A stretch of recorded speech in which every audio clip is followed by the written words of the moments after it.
Well, welcome everybody. My name is Danny Gibbons. I am the newly appointed TST Director. TST stands for Transforming Systems Together, out of the Office of the County Manager here in Ramsey County. It is a joy and a pleasure to be here with you all today as we facilitate a space and place where we're going to have a conversation, one of our monthly conversation titled Recognizing the Black Family. An overview of the discussion is that we have a panelist of three Black/African American leaders that specialize in health, safety, and under welfare in their careers, and we'll be discussing their experiences and perspectives about health, safety, and welfare in the African American communities, especially as it pertains to maintaining peace and order.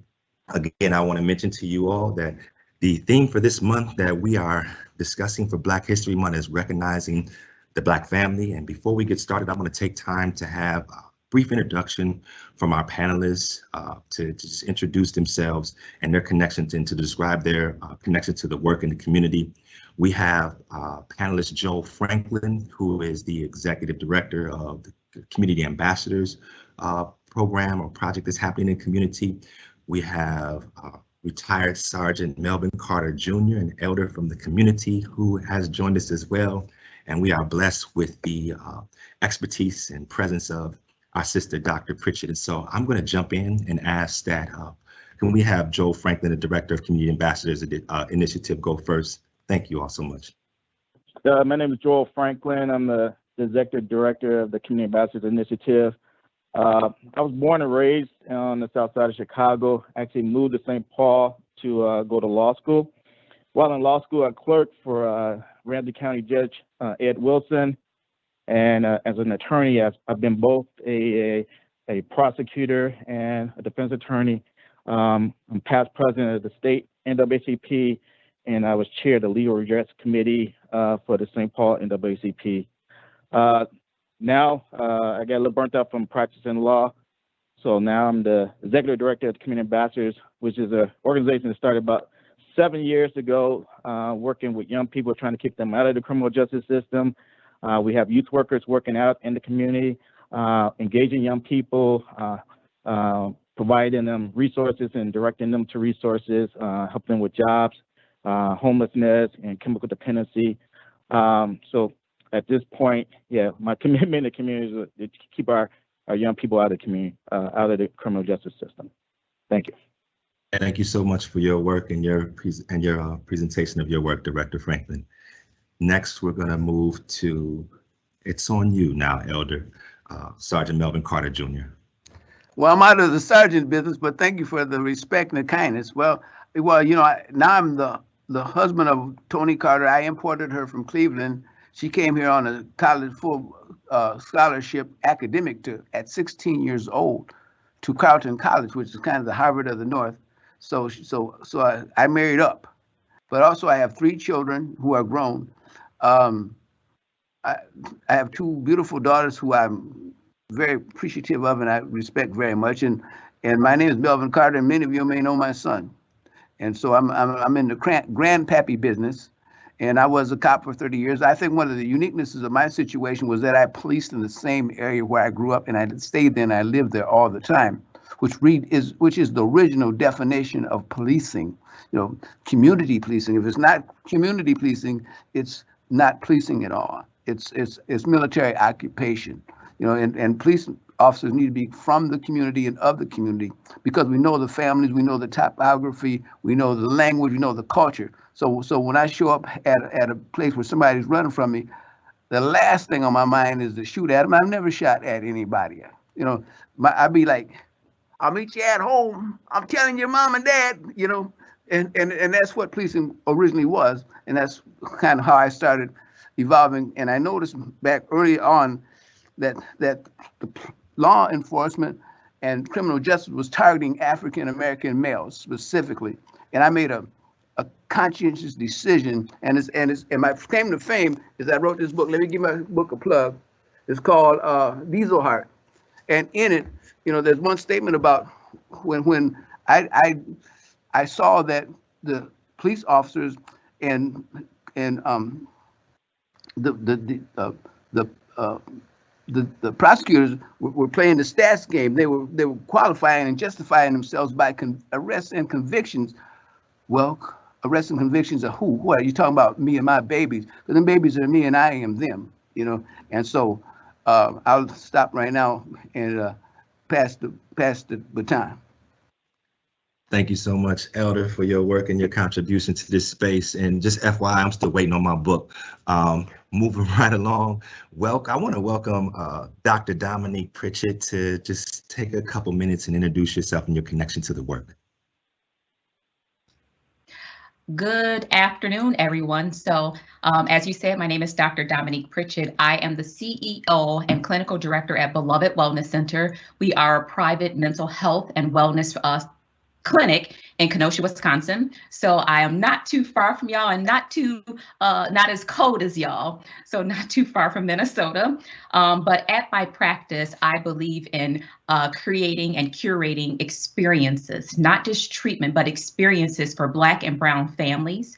We do that through individual, family, and group therapy services, as well as Reiki, yoga, and other wellness services, because what we know is that those are typically not offered to Black and Brown families as treatment options to deal with a lot of the stresses of being Black in general. So in addition, I have been in corrections. I'm a mental health clinician in corrections. I've been there 8 years. So I get to see a lot of opposite sides of what it's like, you know, to exist as a Black person going through what we're going through. So not only that, I see myself as a therapist with boots on the ground. I'm a speaker, I'm a consultant, and I'm an activist. And I unapologetically offer mental health services where you least expect them. Awesome. Thank you so much for your work and for showing up from Wisconsin for us. Wisconsin in the house. Come on, somebody.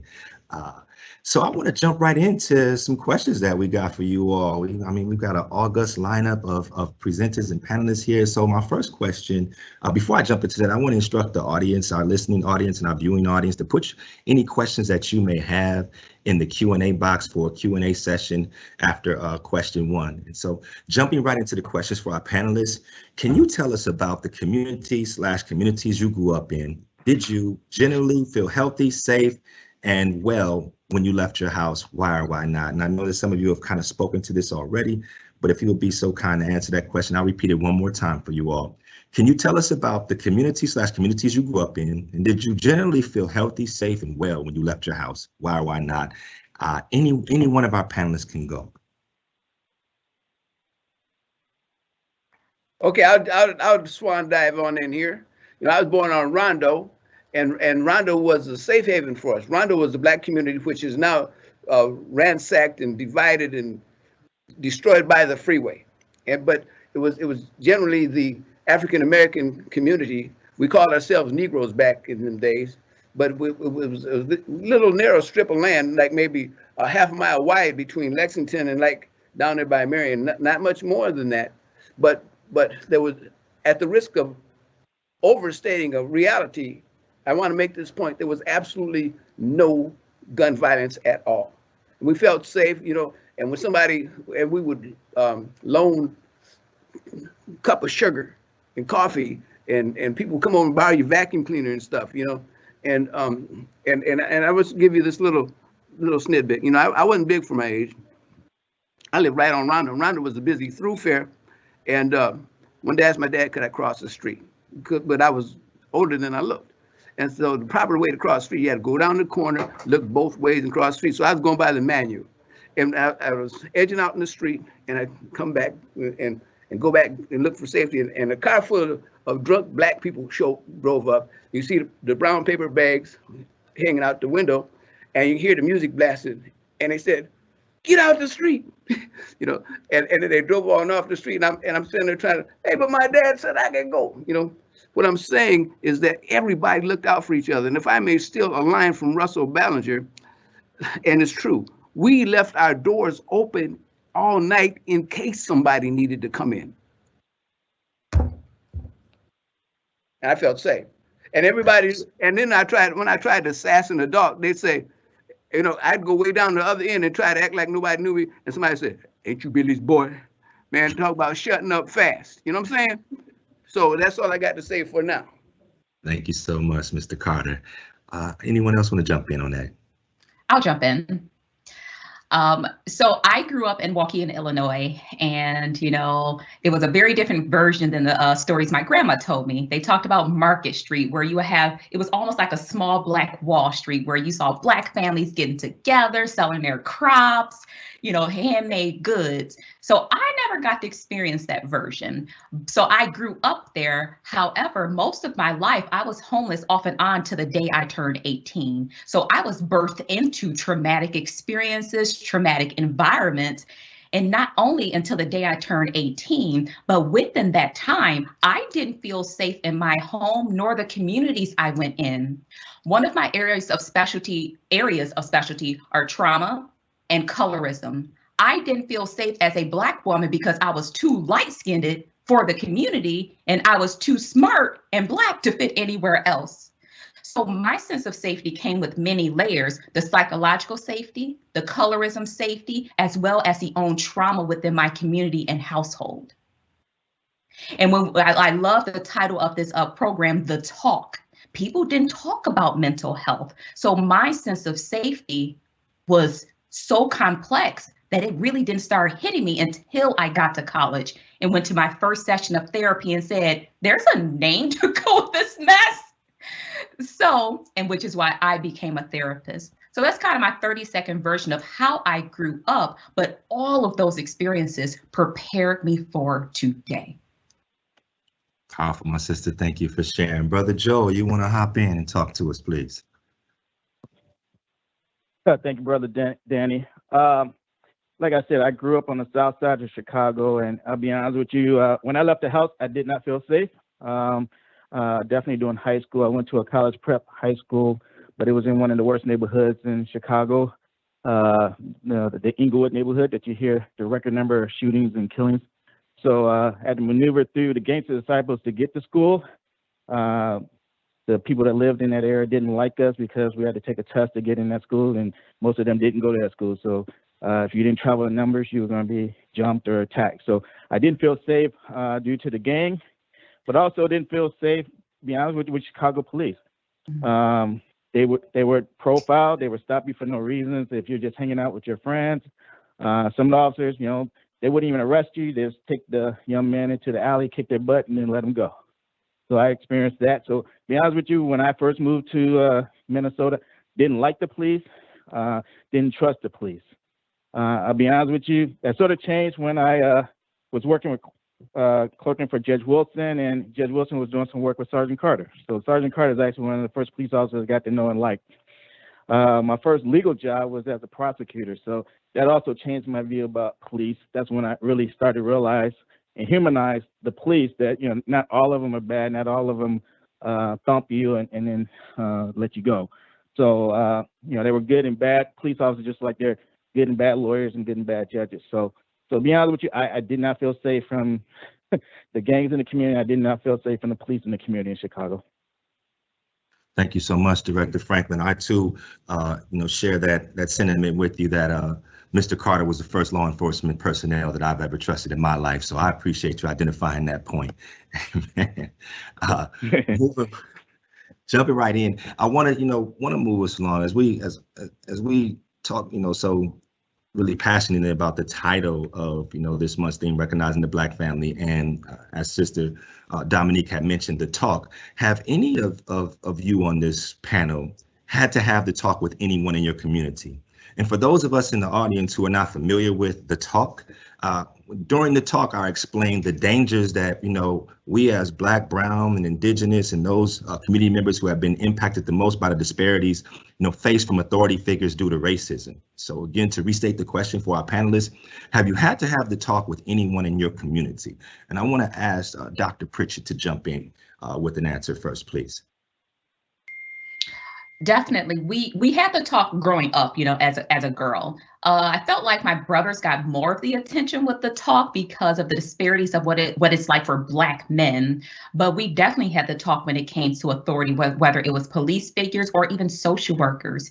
The talk was what happens in this house stays in this house. And that became generationally toxic, what we know. But having that talk, it meant something different every time I turned around. So there was no consistent message of the talk because there was just so many layers to it. And as a young person, I'm like, I can't remember all this stuff. How do I know who to ask for help, who not to ask for help? But there was a consistent message was have a conscious spirit or use a spirit of discernment with people that don't look like you. Because what we know historically was that it was a lot of ill intention, not a lot of sensitivity offered when working with people outside of our community. So I feel like we had to talk growing up almost every day, because every day, as we are experiencing now, a brother or sister is getting killed, whether it's at the hands of police officers, young people getting killed in foster care or wherever, because when we look at disparities, we got to look at the access to opportunities. And so now that talk as a therapist, because now I see a lot of my clients are Black and brown girls, no one's having that talk. So as a therapist, I'm like, do I have an obligation to have that talk? Nothing in the ethics said I can't, so I do. Because I wish someone had given it to me in a more healthier version of the talk, but also I rather give it than have them go out in the community blind and be victimized to the same disparities that have ripped our generations apart. And one last thing, even in the correctional system, there are juveniles being tried as adults. And if y'all, obviously we empathize and we're praying with y'all in Minnesota as y'all have been with us in Kenosha, and that we now know our judicial system has, really come to the light. There is no secret to it, but the authority here, they turn a blind eye to extremists and shooters. So I got to have the talk with the young brothers and sisters who are being tried as an adult. When you walk out there, that's not the same world it was 1 year ago. Say that then. Amen. Next, come on, we just getting started here. Say that then. So, Joe Franklin, Director Franklin, will you come in and add your input to the question? Yeah, thank you, Brother Danny. I definitely had to give the talk. First, I'm a Black man with 2 Black sons. My oldest son, especially, I was concerned about because basically he was raised in the suburbs, and at his schools, middle school and high school, he was one of the few Black kids in the school. So I was really concerned about him just maneuvering, and especially when he got his driver's license and he was driving. So we definitely had to have the talk. And I just say a little bit about him because, by being in the environment that he was, he didn't have to experience none of the things I experienced growing up in Chicago. But he started to believe that, he lived in a colorblind society. He went down to college in Winona State, and again, one of the few African Americans down there. And his eyes didn't really get open until one day he was leaving a bar, celebrating his roommate's 21st birthday, and a group of other kids actually pushed a kid through the window of a store. The police were called. My son's group of friends came behind him, and by the time the police got there, they thought my son's group was the one that pushed this kid through the window, and the kid was hurt. So the police were sort of harassing my son's roommate, who was a white kid. My son was trying to be Thurgood Marshall and defend his friend, and the white officer didn't really appreciate that. So he was telling my son to be quiet. My son had been drinking a little bit, so he didn't stop talking. So next thing you know, the police officer slammed him, handcuffed him, and then maced him after he was handcuffed. So that was actually the first time he got woke up to profiling and that he doesn't live in a colorblind society. I mean, it was a terrible incident, but I'm glad it sort of happened to him just to wake him up in the realities. So, and then I got another son who's just turned 19, so definitely had to have the talk with him. And definitely since I've been working in the nonprofit sector with youth, we have to talk all the time. That's one of the things that the community ambassadors do on a daily basis. When we started 7 years ago, we have ambassadors working out in the street, engaging young people. And one of the things they were able to do too is, one, prevent the young people on the streets from having a negative contact with the police, and also teaching them how to interact when they do interact with the police. There actually was a nice pamphlet that came out from the National Black Police Association, which give you pointers on how to interact safely with the police. I've done that, talking to different groups as part of the NAACP as well. But one thing I'll say about the ambassadors, we've been successful when we started the pilot to reduce the juvenile arrest downtown St. Paul by 40%. And then when we went citywide, which we are now, we reduced the juvenile arrest by 63%. And that's just basically engaging with the young people and giving them the talk on how to interact with the police. And hopefully we engage with young people before things escalate that police have to get involved. Thank you so much for your feedback. And the more that I hear you all mention the talk, it's just like something in my stomach just gets pitted, reminded of, my own personal experiences in my home, in my community where the talk had took place. This has been just, a really fruitful conversation this far. Mr. Carter, will you jump in and give us your feedback on this question? Well, early one morning, Ms. Pritchett, Dr. Pritchett, I woke up in St. Paul, Minnesota, drove to Kenosha, Wisconsin, and hung out with some brothers there. I had some dear friends, and about half a dozen of us or so jumped in some car and drove to Chicago. And somebody in the car had a bag of weed or something, and we got stopped on Cook and on Cook Street.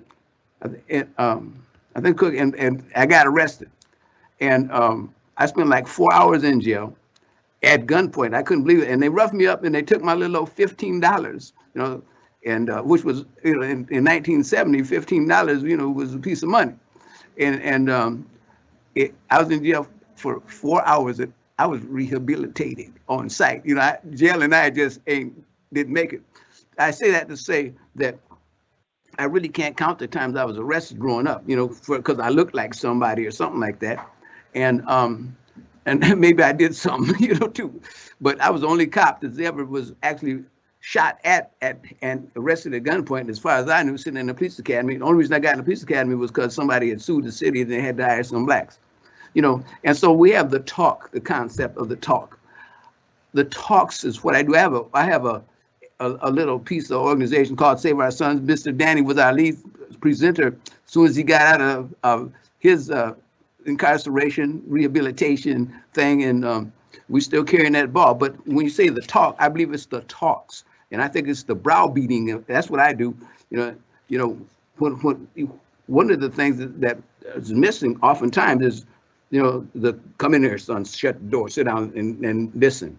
And like my daddy did me. And to Mr. Franklin's point, we can't let our sons get ambushed like that. So in my house was always kind of like a boot camp.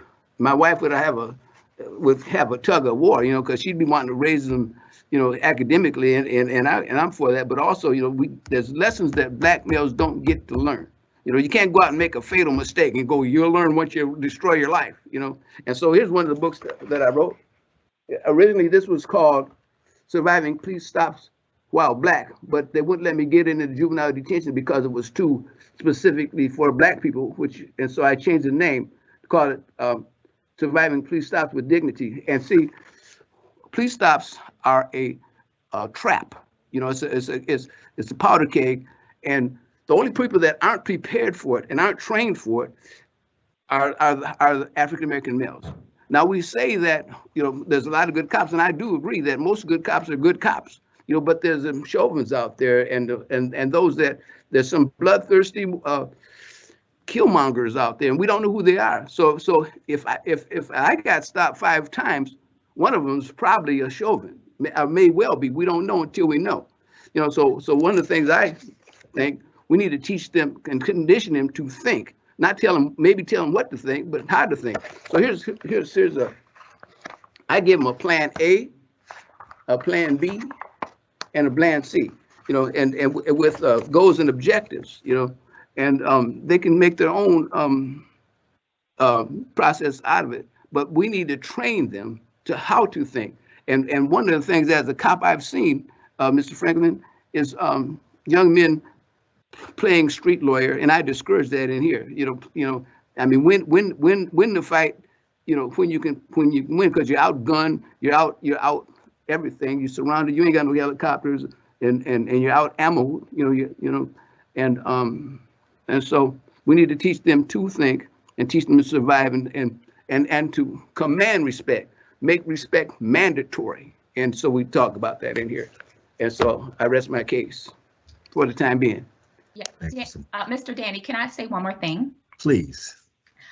I think it's very important for us to look at what people consider as authority figures. It looks very different in certain cultures and certain families. So we have a tendency to really focus on police because that's what we're being bombarded with, the unjustified and the disproportionate killings and attacks in response to some of our worldly challenges.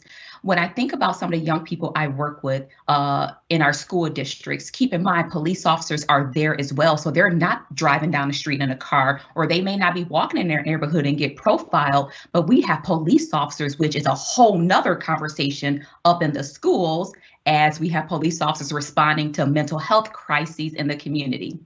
But a lot of the young people I work with in the school district, it is undoing that trauma within the place where they're supposed to feel safe and creating different systems for them to feel safe at school.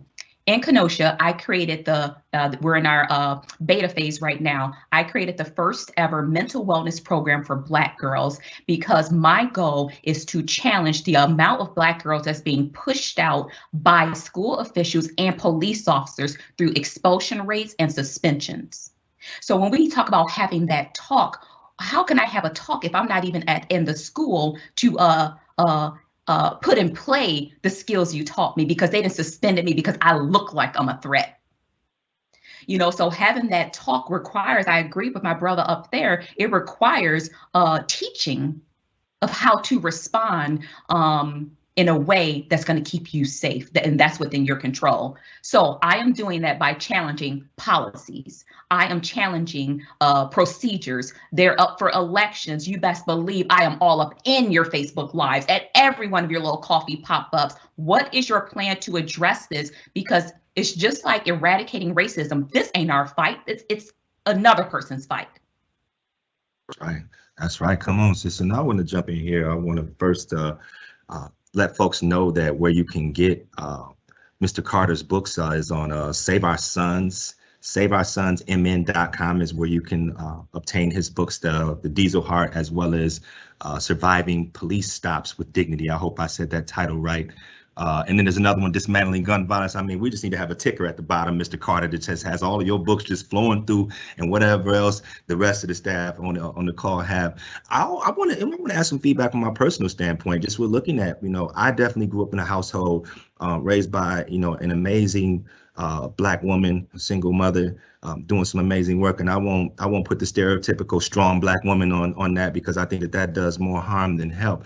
But we're talking about the talk, this just didn't happen in Black homes. This happened in Indigenous American Indian homes. This happened in Latinx homes. This happens in some cases. I'm blessed to be married into an immigrant family that migrated here in the 70s from Trinidad. And that conversation, so this is a global conversation that happens when we talk about in response to police and the ways in which, racialized police brutality, impacts, our particular communities. I grew up and had to talk multiple times.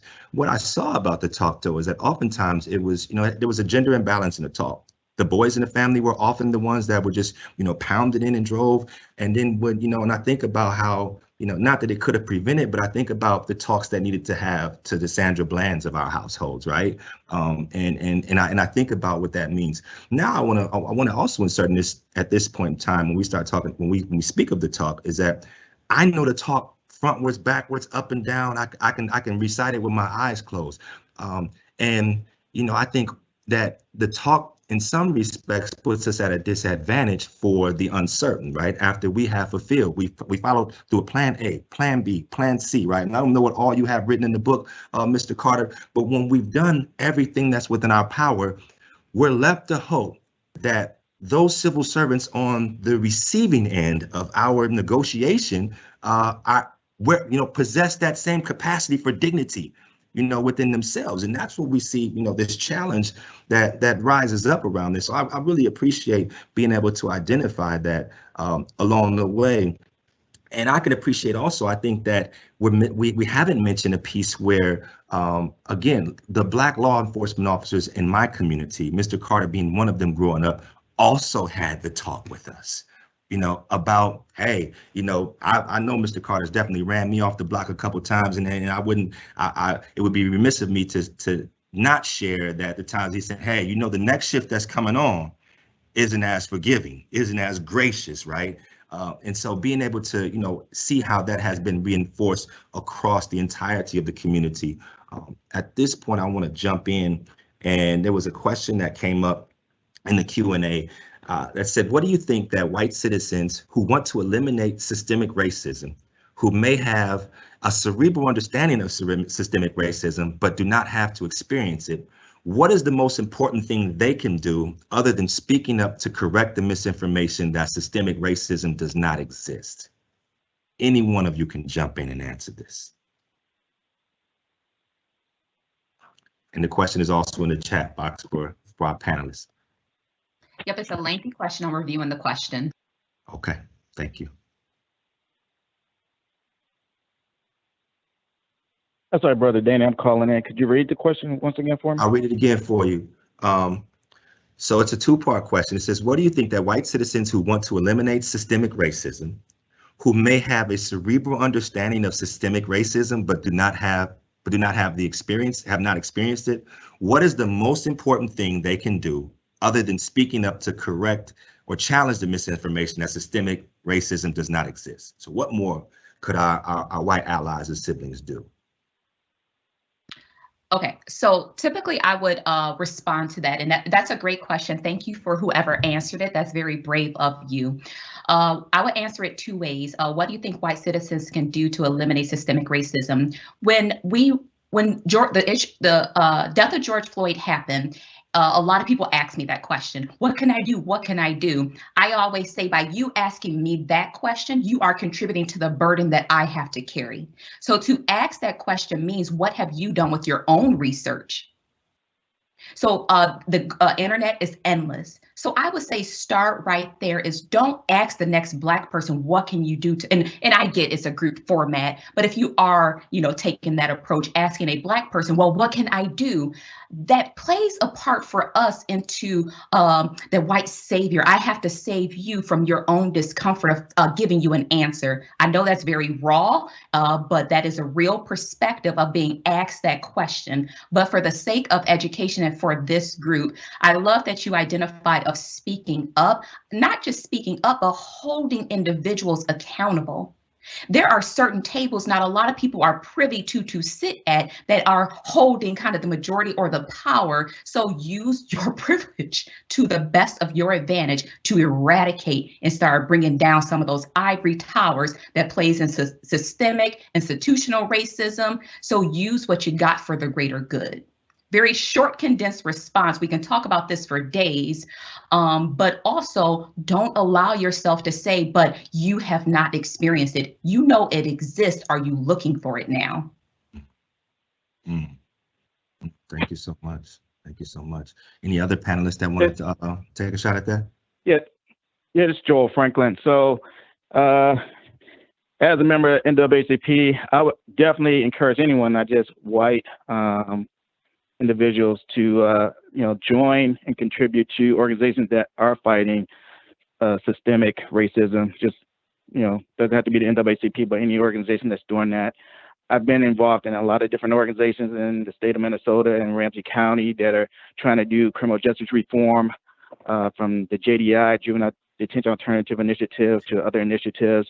I was just on the phone with one of the state legislatures just last week regarding some of the reforms they're trying to do on the state level as far as holding police accountable more if they do things. And I agree with Sergeant Carter. I mean, the majority of the police officers do the right thing every single day, but you do have a few bad apples. And, just my involvement with the St. Paul Police over the years, I know the police chief's hands are tied a lot of times when they even fire someone and you have the arbitrators give their jobs back. So there needs to be some reform done on the state legislature side to hold police accountable.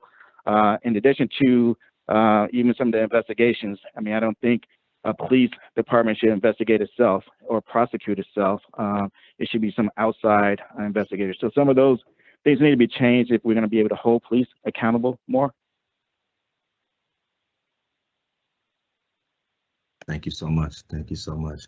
I want to give a reminder to our audience that you can continue to add your questions to the Q&A box throughout the duration of this call, and we'll answer as many of the questions as we can along the way. One of the other questions that was asked is, can a form of the talk actually also be applicable to non-BIPOC folks? And what non-BIPOC means, non-Black, Indigenous, persons of color.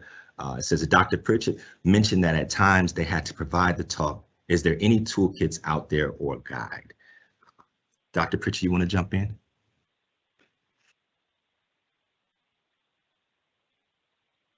Yeah.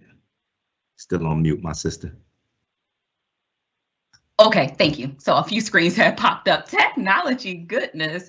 I really appreciate that question. Can the talk be had for non-BIPOC individuals and families? Absolutely. That is one of those humanistic things. And going back to the previous question, what can I do? Have that talk. With the information you have right now for non-BIPOC individuals and families, share that information with your children so they can share it with their children. A lot of times in white or non-BIPOC families, the conversations aren't being had because there's almost a protection. I don't want to infiltrate my child to think about race or to believe that they are racist. So that talk can come in many ways. And I think that is normalizing the experience for that Black and brown people go through, BIPOC individuals. So I think to put all of those talks in one room, that would be amazing to hear how the exchange of information can help each other's talk strengthen. Because sometimes I need a non-BIPOC perspective to help shape my talk. And you might need my perspective to shape your talk because it might be a misinformation, watered down information, So I love that question. Yes, you can. But remember, you got to talk. And I think that is one of those keys to shattering and dismantling racism is to talk. Not yell, not fight, but have constructive conversations because you got something I need and I got something you need. And together, we're unstoppable. Yes, thank you so much. And for our listening and viewing audience, BIPOC or BIPOC stands for Black, and Indigenous Persons of Color is what that acronym stands for. And I want to just add to it that I know the proclivity for oftentimes within our non-BIPOC communities and groups is that we look for an event, for this to be an event where it's like a one-time thing where we have the talk and hoping that it sticks. In our communities that have been impacted, this has been an ongoing generational conversation. Every generation of my family has had the talk and has had the talk over and over again. Every time there's an incident of racialized police brutality, or every time there's an incident where BIPOC communities are impacted by institutional oppression and racism, the talk is happening. So I would encourage us to lean into having a series of talks, webinar even, if you will. There was another question that came up in the Q&A box. It said, how can I protect my Black son living in an affluent white community? How can I protect my Black son living in an affluent white community? Anyone can take a shot at that one. I'll jump in. I did do that with my two sons. So again, you definitely need to have the talk. And like I was referencing before, there's a nice pamphlet on how to interact with police from the National Black Police Association. So that website is www.blackpolice.org, just on how to have a safe engagement with the police. I know a lot of young people, even a lot of adults, you want to challenge the police, and usually that makes things worse. So, I always tell my kids, at least, even if the police are doing something wrong, you cooperate, get their name, or if you can on their badge, don't ask them for the name, but if you can get their badge, if you can get their card number, then, let me know. And then we can do something afterwards, either going through the police department or the NAACP or some other entity to hold the police accountable, but just be cooperative while you are engaged with the police so that you can be safe. And that's the most important thing.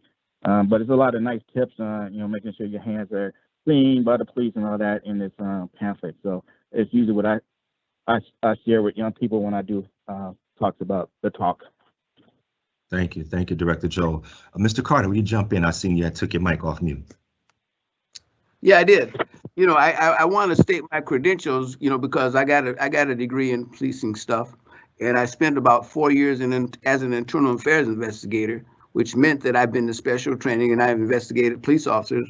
So I have some insight as to this very subject. And I have to risk sounding as though I'm promoting my book, but I'm really giving these away. But I think a whole lot of people, as I see so many time after time, I think that lives could be spared if people would go and just scan this book here. It's Surviving Police Stops, with dignity, but and this is generally to an African Americans, but it's applicable, to everybody. And so when you start thinking about having some goals and some tactics and some strategies and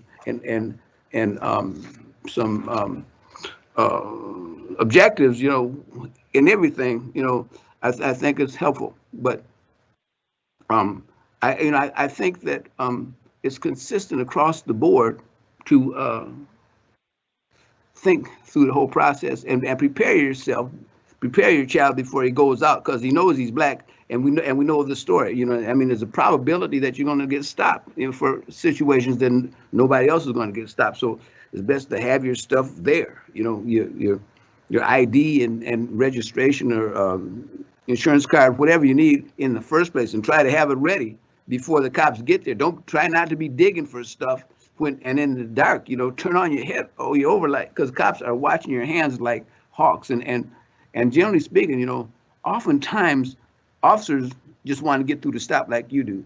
And if you there's no substitute for being legit. There's no substitute for that. But also you got to, so my plan C to this book, Joe, is to retaliate with internal affairs. But I think that one of the things that need to happen in internal affairs unit is that they need to be more user friendly. Instead of we'll mail you a complaint, I think that the internal affairs unit should have a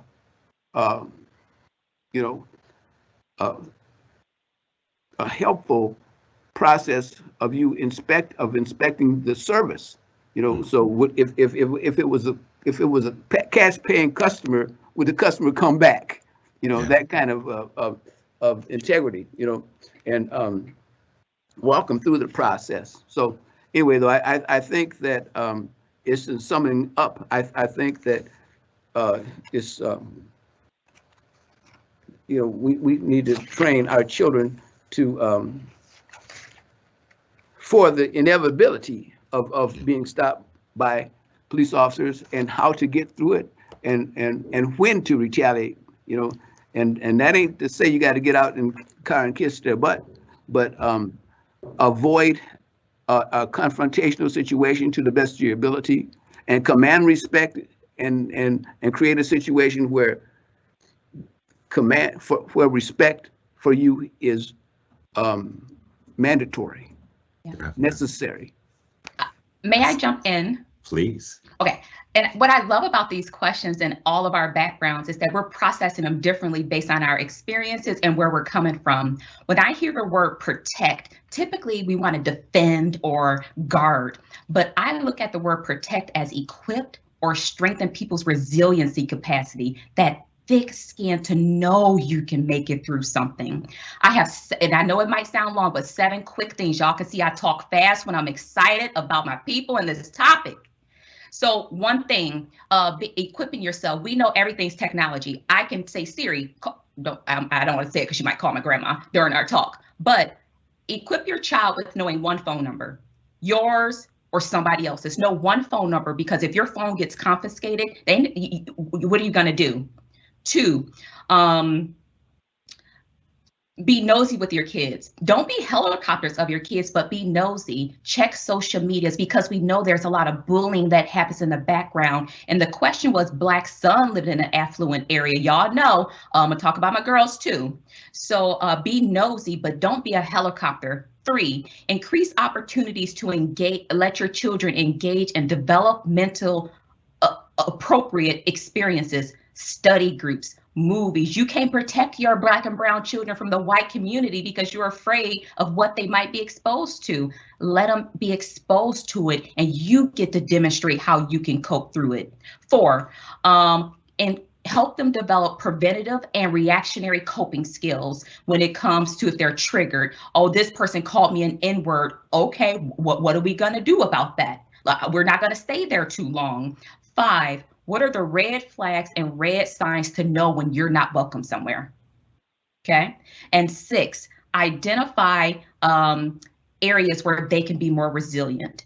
And the last thing, I lied, 7, be intentional about family dialogue. Schedule those uninterrupted conversations at least once a week with your family. Put the phones, the game boxes to the side. I need to feel what you're feeling. I need to see it. Don't text me. Come your butt downstairs or in the next room so I can feel you. Okay. Those are 7 things I instill to help my families and my own. So my sister, she think I run her kids because I'm like, did you do the 7 with her? Equip and strengthen our families and kids to build resiliency, not just when things happen, but preventative as well. Thank you, Doctor. And I would just add a little bit to what you all have said, because I think it's all profound and very poignant in this moment. What I want to give us some encouraging feedback around is with the 7 steps, with the surviving police stops with dignity, right? The question was speaking to how do I protect my Black son living in an affluent white community? We often fall into the same thing that Dr. Pritchett started out this conversation with. What goes on in this house stays in this house. Those conversations and talks often only happen and sit with our family members, our children, our kids, and it doesn't get extended out to the tertiary, right? Connection of community, because as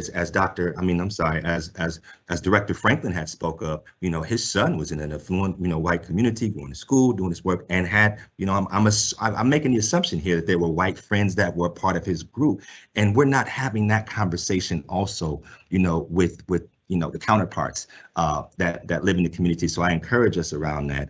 We are at 12:48. So we got about 12 minutes left. There's still a few questions in the Q&A box that I want to jump into and get to. The next question I want to ask says, to the doctor's point, we have the talk with our young boys. Oh, I'm sorry, I bypassed the question. Did I bypass the question? No, I'm on point. I'm sorry. We had to talk. So to the doctor's point, we have to talk with our young boys, and I include our young ladies, our young daughters, right, about law enforcement. What has been your experience in having to talk with our, what has been our experience with having to talk with our ladies about protecting themselves from sexual violence? So I'll read the question again. To the doctor's point, we have to talk with our young boys about law enforcement. What has been your experience in having to talk with our ladies about protecting themselves from sexual violence? Of course, I can answer this one. Does anyone else want to jump in? We have some time. Go ahead. Okay. Y'all got to invite me back because I like y'all community and y'all people. So one thing, going back to what you just said, brother, is what's happened in this house stays in our house. When I am working with individuals, and I wish someone had done it to me, it starts from day one. And I don't know who's listening, but let's be real about this. Don't name anatomy parts nooks and nanas. They are vaginas and penises, because a nook to me was a pacifier. So if someone has said, oh, they took my nook or they hurt my nook, well, go get a new one. Okay, so it starts from day one is to teach your children about the anatomy, because that starts a direct line of communication. And my niece, my sister thinks I'm crazy, but my niece, they're 2, 3, and 4. They know my vagina. I wet my vagina, so I know it sounds weird, but to each his own household. Okay, so that's one. But let me go back to the question, is how to help them protect themselves. It's undoing that what's said in this house stays in this house. The only secret in my house is what you're getting for Christmas. Okay. So going back to what are you uncomfortable with? There are books for each developmental age, body parts. It should not hurt. Only mom, dad, or whoever should wash you certain places. See, it starts then. But even if I teach my niece and nephews, I don't have children. I teach them to say, I don't like that. And another thing, I just had this conversation a few weeks ago. Quit trying to make your kids kiss grandma and them, sit on uncle's lap. We have got to stop doing that stuff of give your so-and-so a kiss. No means no. So we have got to stop confusing our kids, because if they get no somewhere else, they'll be more susceptible to say, well, they didn't listen and you told me just whatever. So those are more the communicative things we can do with our families. But inviting an invitation, it is okay to talk about if you're uncomfortable. I don't care if your teacher brushed your back. I don't care what it is, but that opens the door of what is sexual abuse, sexual misconduct, rape, sexual inappropriateness, or harassment. So a lot of different conversations, but helping them develop definitions of what is what, but all of them should be listened to. And that child or that person should never be blamed for what they have gone through. And so we have got to, as the adults, role model vulnerability, but role model, I'm here and be here. Put the phone to the side. If the house ain't on fire and your kid coming to you, it's all eyes and ears at that point. Amen. Amen. I misspoke. We have about 23 minutes left, so I just want to put that out there. We got a lot of time. Yes, we do. Mr. Carter, it looked like you was itching to jump in on this one. Is this something you want to share, sir? Well, my first level is to have them see me treat their mother with dignity and love and respect. And so they know how a man is supposed to treat a woman. Secondly, my covenant with my girls is, here's the deal. If you ever wind up in a situation and you need a ride and a no questions asked ride, call me and we could invoke that thing, because kids are liable to wind up in situations and not want to be accountable for where they're at. So if they pull that on me, daddy's coming tough and hard and for real, and daddy ain't playing, because daddy's there. And a lot of young men,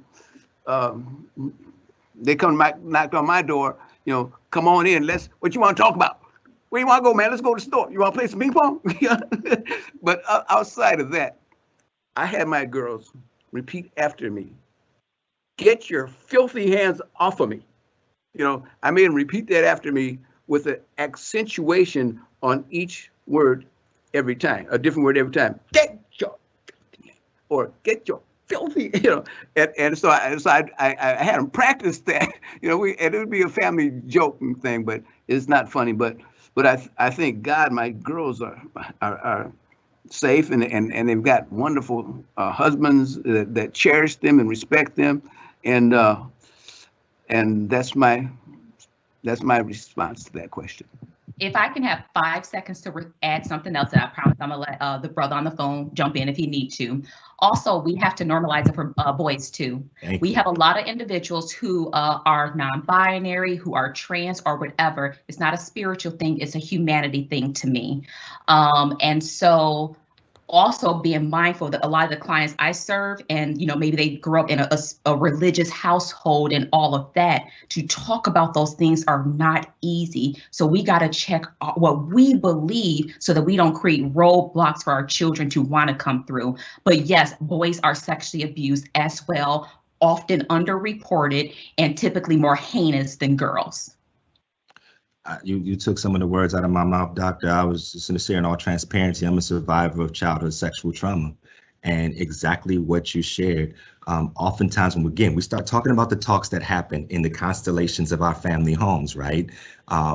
There are the talks that happen with the boys about, hey, this is how you respond to authority. There's the talks that happen. I have 7 sisters. There's talks that happen with the girls in the house, or those identify as girls, about good touch, bad touch, and that conversation often, for me in my experience, didn't have any synergy around merging until I articulated that I was a survivor of such. And then there was no space or place for it to land because of all the toxic male, ness and patriarchy that exists out there. And so I really want to encourage us to, have this conversation. And for, our families who have iterations of dynamics that show up in non-binary, that show up in gender non-conforming, that show up in fluid, that show up in trans, queer, and or just show up with something that's not even named on the spectrum, being able to go on an assignment of love, right? That invites both the parent and the child, or the adult and the younger person, or in some cases, it may be the adult and the adult, right? To have space to share openly and to be able to respond in these stated and agreed upon ways. Because what sometimes happens is that, when it's an adult younger person dynamic, it could trigger something in the adult if they're a survivor, have had any kind of, experience in themselves, and can overstep the agency of the younger person, right, that has been harmed by this. So I just wanted to add that I think we're having an amazing discussion around this. There's a great question that turns the corner a little bit for us that I want to pose to the panelists here is, what gives you hope for the future? What gives you hope for the future, as we have about 18 minutes left? Hey, Brother Danny, can I jump in on that last question real quick? I mean, I really appreciate everything that was said, especially what Dr. Pritchett said. But one thing I just want to add, I do have a daughter, and definitely I had to have a talk with her and just being honest with her and having a relationship with her where she can be honest with me if something goes on. And I think that's really important. But the point I really wanted to raise, with the ambassadors, we really have a lot of issues with our young ladies right now, a lot of girl fights and just a lot of different things.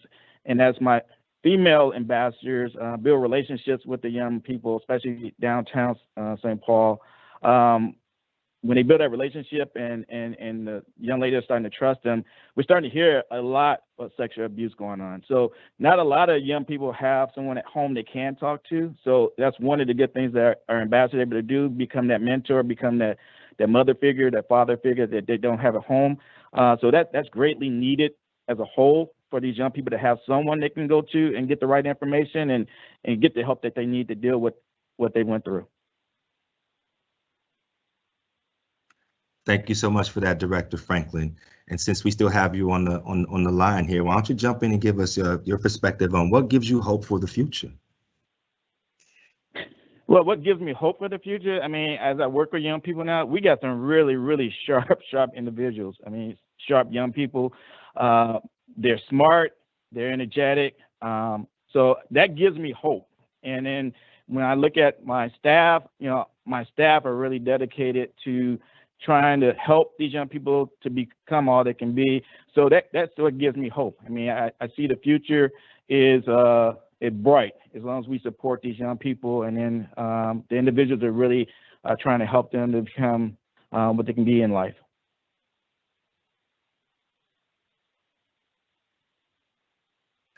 Dr. or Mr. Carter, you want to jump in on what gives you hope for the future?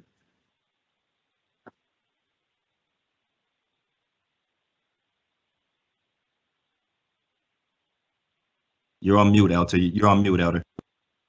Okay, my hope and faith is in God first and foremost, and I'm seeing an incredible energy of young people like yourself, Danny. I use you as an example all the time, man, when I'm talking to the boys in juvenile detention center, of how you can, how you got out and really making your life meaningful and impactful, and to me that's a testimony that we need to see. And there's so many other young people like yourselves, and my son as well, and my daughters, and their husbands, and my grandchildren. We're raising up a cluster of magnificent young people, and hopefully they can prevail and be all that they can be, and be able to create a community where we can live together and influence the young people that are willing, that are, to the extent that they're able to get what you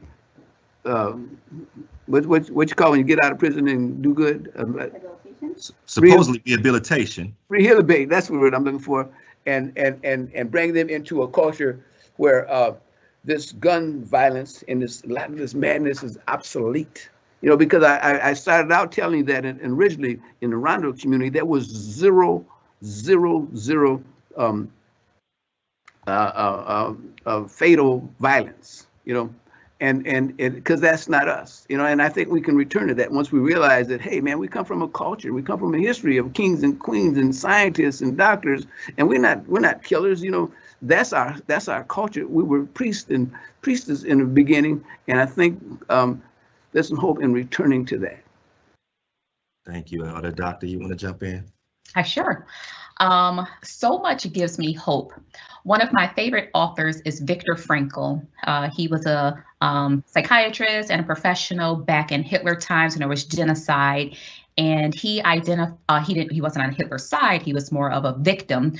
He identified throughout our life challenges, if we maintain hope, purpose, and meaning, we can survive. And so what gives me hope is that we are seeing our young people rise up. We are making history every day. Just when something tries to bring a community down, we are making history. And also our children are witnessing all of those strengths and struggles, because we can't have one side of hope and not have the other side. All of it perpetuates that hope. And they are seeing all of it. And guess what? Who used to write the textbooks, you know, up cities down south, but they are living real history where they're not going to misinterpret it in a textbook. So I think watching people think outside the box to survive gives me hope that we will rise. We will keep rising, because that's what it's embedded in our DNA. Ancestrally, we will rise. That's right. That's right. And to follow in that vein that you're speaking on, Doctor, our beloved ancestor, Frederick Douglass, says in one of his teachings, he said, it's easier to build strong children than to fix broken men. And I will add to my little addendum to that, than to fix broken adults, broken humans, right? And this focal point of not just an either or, as we are, you know, leaning into raising and fostering an environment where our children can be strong, we cannot forget those adults that have been broken by childhood experiences, adverse childhood experiences, as they call it in the therapeutic world, right? That still are prevalent in this day and age that many of us are, you know, living with and navigating these spaces. And it's important that, you know, it's not an either or. There's a lot of dialogue that has happened on this call that has spoken in respect to youth and their young adults. And when we talk about, you know, a lot of the victims of the racialized police brutality, a lot of the victims of racialized violence, right?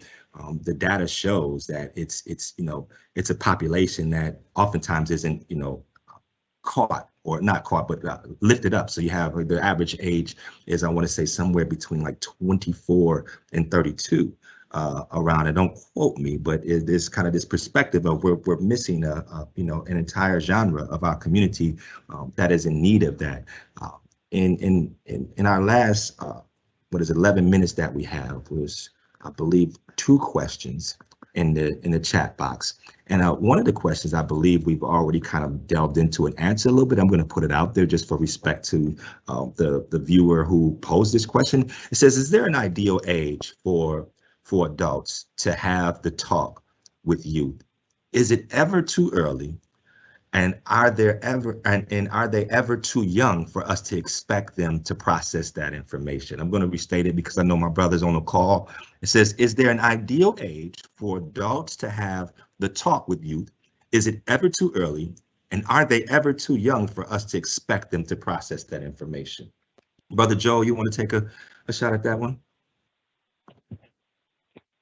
I mean, me personally, I mean, I have 3 kids. I don't think it's too early to start having the talk, you know, just to teach our young people to be safe, you know, not just with the police, but, you know, it's like we were just talking before about sexual abuse as well. So I think, you know, once your kids are able to start talking and understanding, I mean, you just do it little by little by little. But me personally, I don't think, you know, I don't think it's too early to have the talk. I mean, I just think you have to gauge it, you know, see what they're ready for. That would be my opinion. Thank you. Thank you. Elder Carter. Well, I think it's a mistake to let them just get out there and get ambushed, because the reality's out there. The water's wet before you jump in it. And so I think we need to condition. And one thing I didn't say was that what I've seen, I know of situations where officers have baited people into confrontations, and that can happen. Most of the time it doesn't, but I think that when a person gets into a situation where the officers are baiting them, they need to have the red flags up. They need to have the antennas up and understand not to get baited, because they're putting themselves at a lose-lose situation. So I think that answer is all dependent on the readiness of the child. But at some point, I think there's a boy coming, like my dad said, boy, come and sit down, shut the door. We're gonna talk. And I think that lectures have gotten a bad rep. You guys, all you educated people went to college and paid hundreds of thousands of dollars to get you educated, but now, and to hear people lecture, and so suddenly it seems to be wrong to lecture your kids. But my kids had to listen to my lecture. Right now, to my grandkids to go to school, they asked me to come get them and take them to school. They got to get their morning lecture, and whatever it is on what we're talking about. And I think they're better off for it. They have a level of sophistication that's pretty good. Gotcha. Doctor? Yep, I think we have to think about developmentally. Every talk builds on each other, because the goal is to instill skill sets. You call it conditioning. So every talk builds on it. So you wouldn't wait till a child's 5 to start talking about good touch, bad touch. So each touch builds on boundaries, assertiveness, sense of safety. So I think that's the most simple way I can put it, is give it to them in a way they can process it, so you can build on it when they're ready to receive a dose of a different talk. Definitely. And as we zero down, we have about 7 minutes left. There is one more question. I want to add a little something to the conversation. I have 4 children. I have a 23-year-old daughter, 18-year-old daughter, 6-year-old son, and 11-year-old son. Just a few weeks back, I think myself, like so many Americans, I was watching TV and, in the room with my children, and all of a sudden there's, white people storming the Capitol. And my 6-year-old son is watching this, and he's watching it, as it's unfolding. And he asked me the question, what are they doing? Why are they doing that? What's wrong with those people? And he actually had named, the color of those folks. And so when you talk about, is it ever too early, or when is the right time?